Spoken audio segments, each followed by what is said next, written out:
Good morning student. आज मैं आप लोगों को ये जो आपका 13 लेसन है उसका क्वेश्चन नंबर 3 से करवा रही हूँ।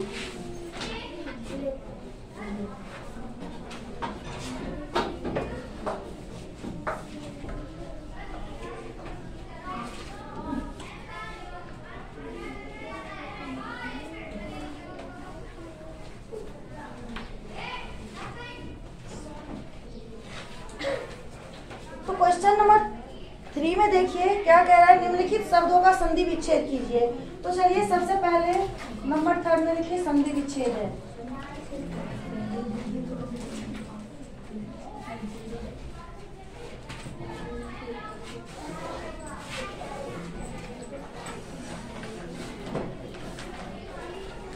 जठराग्नि, जठराग्नि का बनाएंगे हम जठर प्लस अग्नि।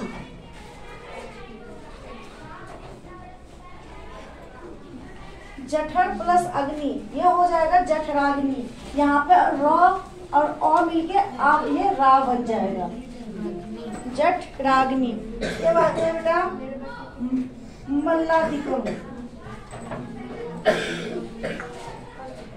मल्लाधिकम इसका मल प्लस आदिकम, आदिकम।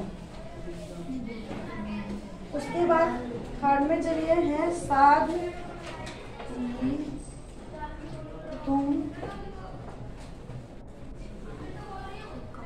इसका कीजिए बेटा साधी तुम, साध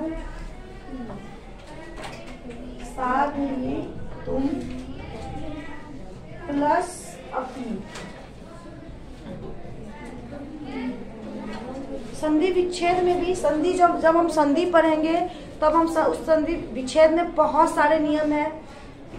वो लोग आप लोग पढ़ेंगे तभी आपको पता चलेगा जो क्या मिलके क्या बनता है। जैसे अ प्लस अ मिलके आ बनता है, अ प्लस ई मिलके क्या बनता है, छोटी ई प्लस छोटी ई मिलके क्या होता है, छोटी ई प्लस बड़ी ई मिलके क्या होता है। जैसे कि आप लोग मैथ में पढ़ते हैं जो कि माइनस माइनस प्लस होता है और प्लस माइनस, ऐसे ही इसमें भी संधि विच्छेद में भी वही माइनस प्लस है।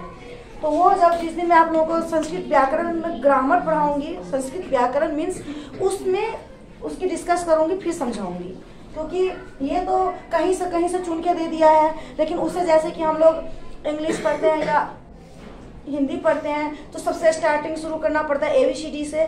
तो संधि विच्छेद भी हम तब समझेंगे जो हमारा एक एक रूल क्लियर हो।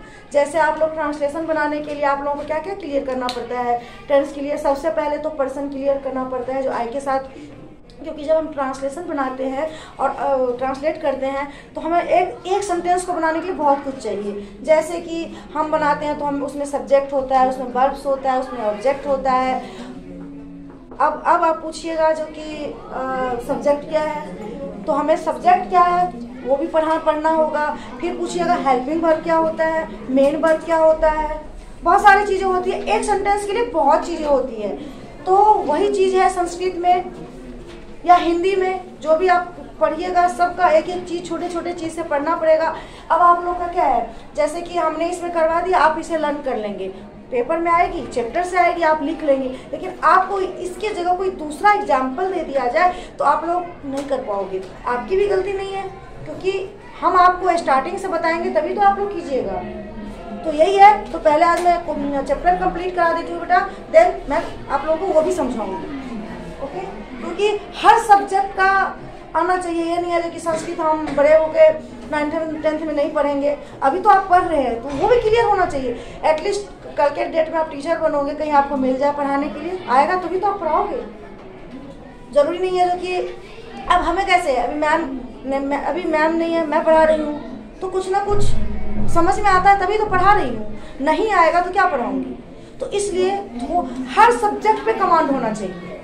तो चलिए इसके बाद है बेटा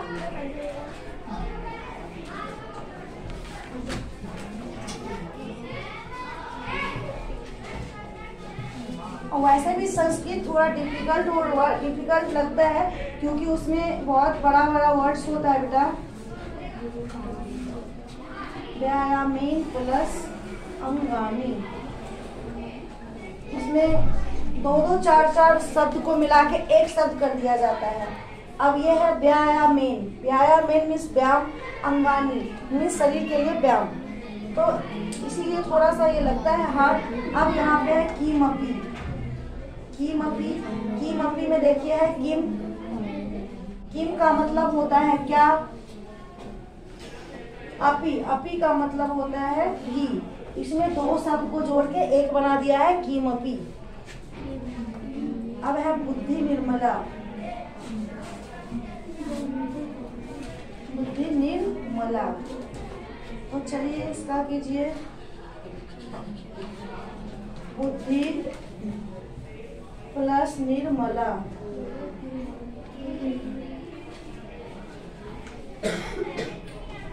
अब आप लोगों का 4th नंबर में है निम्नलिखित शब्दों का समास विग्रह कीजिए और समास का नाम लिखिए।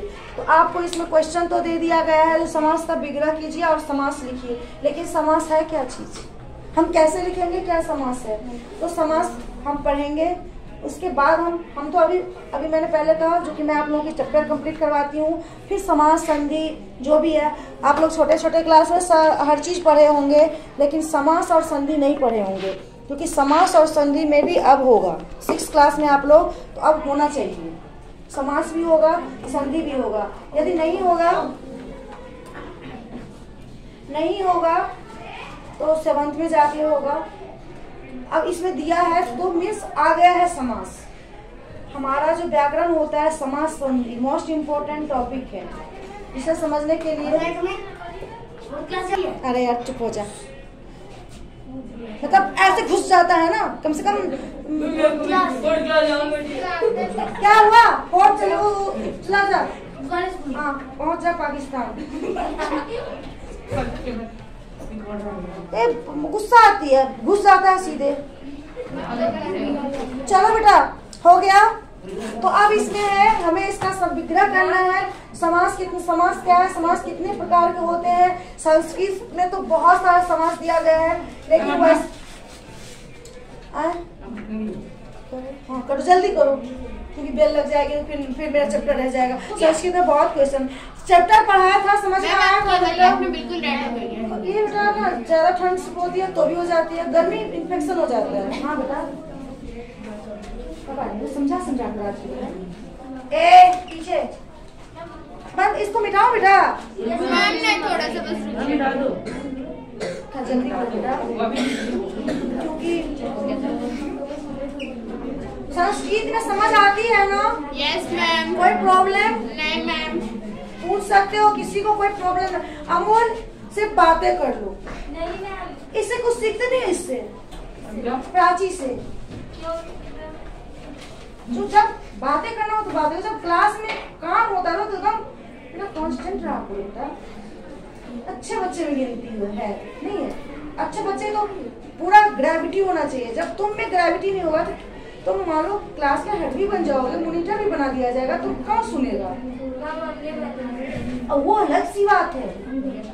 लेकिन जो बच्चे अच्छे होते हैं, पोजीशन 1 to 5 पे होता है, उन लोगों को बिल्कुल क्लास का उन्हें कहते हैं घर बनाने में नींव की जरूरत होती है, पिलर की जरूरत होती है, वो होना चाहिए जिसके पीछे पीछे सबको लगे जो हाँ।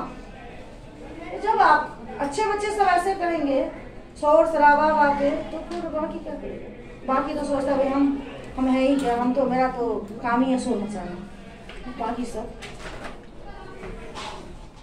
है ना। मिटा दो बेटा। मैम जिसका हो गया है हाँ मिटाओ। Yes ma'am. राइटिंग चल रही है ना, समझ में आ रही है? चलने का मतलब समझ में आ रही है। Yes ma'am. मैं ऑन कर रही हूँ। मैम ऐसे कहता मैम आपने वो बताया था व्यायामेन अंगानी, तो मैम उसमें आपने लिखा था व्यायामेन अंगानी, तो मैम उसमें आ था तो आपने और क्यों लगाया? व्यायामेन जैसे नो यहाँ पे है न, न प्लस अंगानी ओ, न और ओ मिलके आ हो जाएगा। जैसे माइनस और प्लस माइनस मिलके प्लस हो जाता है, मीन माइनस का ही रहता है, वैसे यहाँ पे है ना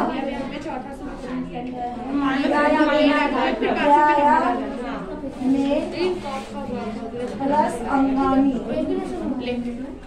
अब बताओ इसका स्टार्टिंग क्या है और ओके, इसके लास्ट में नौ है। नौ जब हम नौ को हम तोड़ेंगे तो कैसे तोड़ेंगे? बर्तन इसका क्या लिखेंगे? 9 प्लस और इक्वल टू 9 क्या है? और मैम फिर इसको तो ना हो जाएगा ना। तो मैम वही कह रहे हैं, देखिए तो है ना अंगानी, 9 में आगे मात्रा लगा हुआ है ना यार, समझ में नहीं आ रही है क्या? यहाँ पे अंगानी व्या या नाम और ये क्या है? नागिनी।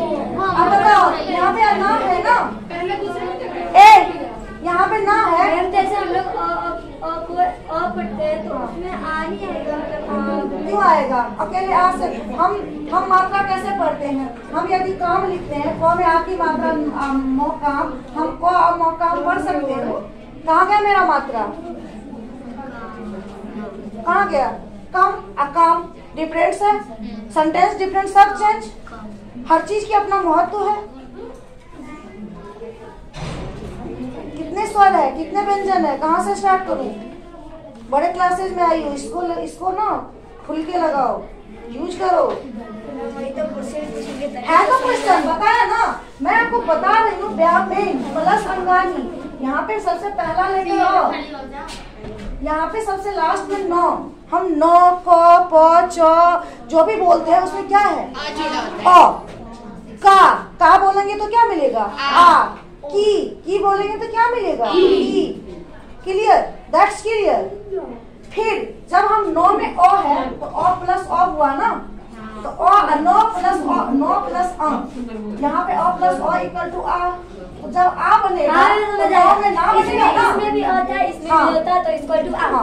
तो नौ प्लस अ ना आया समझ में? 2 अ मिलके आ। तो मैम वही तो पूछ रही थी कि एक आ कहाँ गया? मैंने क्लियर कर दी हूँ, फिर भी कह रही हो। मैम जैसे कोई इसमें कुछ है समझ में आया? चलो फिर नहीं आया समझ में? समझ आ गया। अब हम काम लिखते हैं तो क प्लस आ प्लस मो प्लस अ लिखते हैं। मैम उसमें भी तो आऊंगा कब? हाँ इसमें भी होगा। नहीं इसमें मात्रा दिया हुआ है काम मात्रा काम, इसमें तो ऑलरेडी स्वर लगा हुआ है आ। तो मैम ये आधा हो जाता है ना, मतलब कि ये आधा हो जाता है, जैसे कि काम पढ़ते हैं तो ये मतलब पूरा होता है, वो आधा हो जाता है। हाँ हम हलंत लगाएंगे तब तो। हलंत का जो यूज होता है वो आधे के लिए होता है। रेप का जो यूज होता है वो आधा रॉ के लिए होता है। पदेन का यूज होता है आधा रॉ के लिए यूज होता है। क्योंकि जब हम लिखते हैं कर्म सर्म नर्म, बहुत सारी चीजें ऐसी है, हम रेप क्यों लगाते हैं? मैम जब हम ब्राह्मण लिखते हैं तो उसमें वो ह के साथ और क्या लगाते हैं? ब्राह्मण में मो भी लगा सकते हो, कोई तो सीधे जैसे कि है ब्राह्मण ऐसे, कोई क्या कहीं देखोगी ऐसे रहता है, ऐसे में ही ऐसे रहता है। हाँ तो सब सही है। लेकिन ये के साथ भी लगाएंगे, इससे अलग तो सही रहेगा नहीं मैम हो और वो होता है ब्राह्मण। हो और हो इसमें आधा है, तो हम आधा हो कैसे लिखें? तो मैं हलंत लगा के बहुत में हलंत भी लगा देते हैं। ब्राह्मण नहीं तो चले करवाए। Yes ma'am. फालतू में ना खा गई 10-5 मिनट। मैम देखिए हम इसको जी हम ये प्रवचन को जी करके बुला रहे हैं, तेरा मुंह तोड़ दूंगा तेरा। तो मैं अभी मैं बोलूंगी बिस्मिल्लाह। ऑन कर रही वीडियो बेटा, क्योंकि वीडियो बहुत 14 मिनट का हो गया है। चलो हार्ड नंबर 5 नंबर में है निम्नलिखित वाक्यों का हिंदी में अनुवाद कीजिए। यहाँ पे दिया हुआ है संस्कृत में, उसका हमें हिंदी में अनुवाद करना है। हिंदी में अनुवाद, ओके, चलिए कीजिए। क नंबर देखिए है परम शरीर सुखम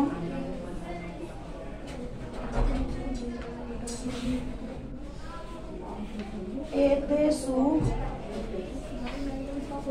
सर्वेषु श्रेष्ठम अस्ति। वीडियो चल रहा है। श्रेष्ठम अस्ति।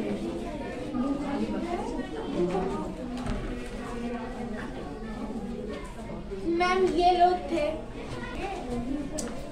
इसमें है परम, और ये क्या है? परम शरीर सुखम एतेषु सर्वेषु श्रेष्ठम अस्ति। इसमें इसका मतलब ये हुआ, परम का मतलब हुआ परंतु। परंतु शरीर का जो सुख है बेटा, वो कहते नहीं है स्वास्थ्य है तो धन है, स्वास्थ्य ही धन है। इससे पहले आप लोग 5th क्लास या हिंदी में पढ़े हैं होंगे जो स्वास्थ्य ही धन है। मीन्स यदि हमारा स्वास्थ्य ही है सब कुछ है। यदि मान लो हमारे पास धन है, दौलत है, कोठा है, महल है, बंगला है, लेकिन हम बिल्कुल बीमार हैं, हमारा स्वास्थ्य सही नहीं है, तो क्या वो हम कुछ न खा सकते हैं न पी सकते हैं? पता चला प्राण लटका हुआ है, अब मरेंगे, तो वो महल, वो कोठा कोई काम का नहीं होता है। तो इसीलिए यदि स्वास्थ्य सही है सब कुछ है। मीन्स स्वास्थ्य ही धन है। यही है शरीर सुखम एतेषु सर्वेषु श्रेष्ठम अस्ति। शरीर का जो सुख होता है वो सारे सुखों में सबसे बड़ा सुख, श्रेष्ठ में सबसे बड़ा सुख होता है। तो लिखिए परंतु शरीर सुख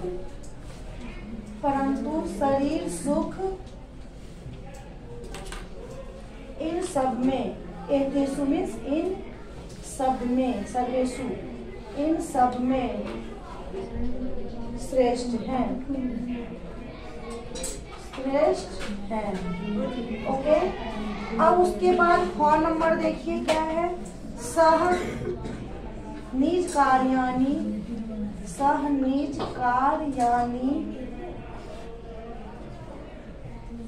क्वेश्चन भी लिखना पड़ता है ना, इसलिए साधये तुमपि अक्षमो भवति।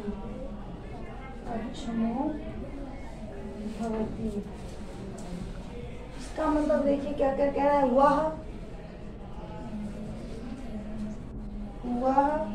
अपने कार्यों को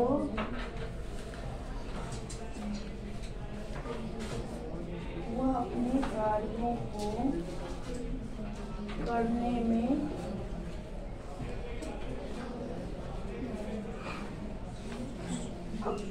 में भी अक्षम होता है।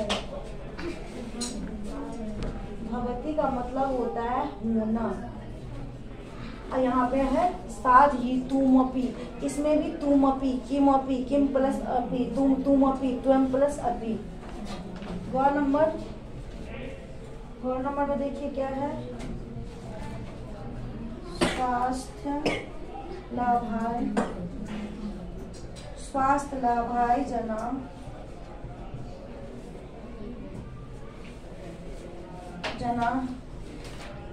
व्यायामं कुर्वन्ति। ओके, इसका आंसर लिखिए स्वास्थ्य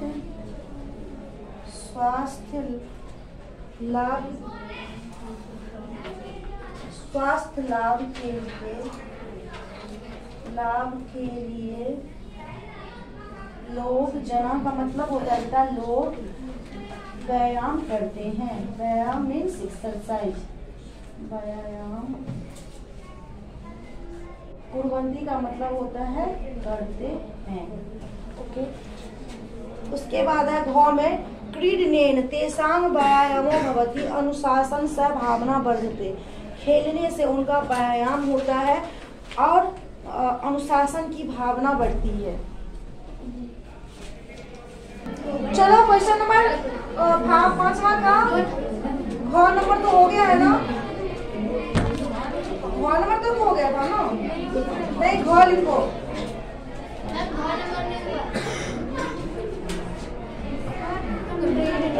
पेशाब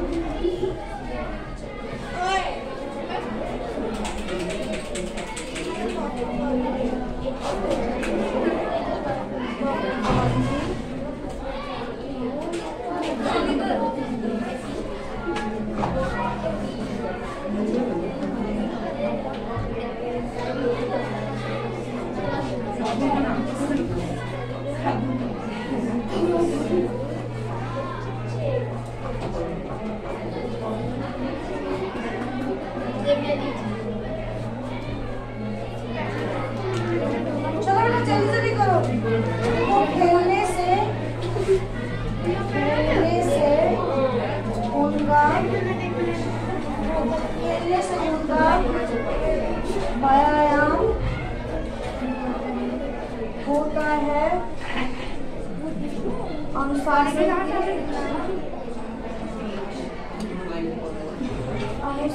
की भावना, अनुशासन की भावना बढ़ती है।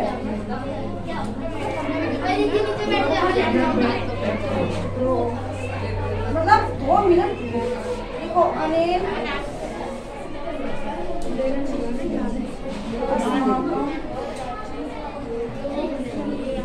अनिल अस्माकं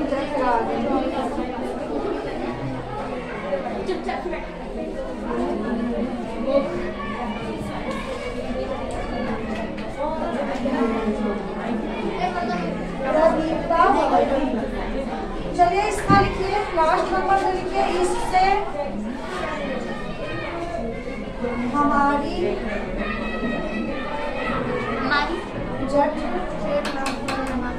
जठराग्नि प्रदीप्त होती है।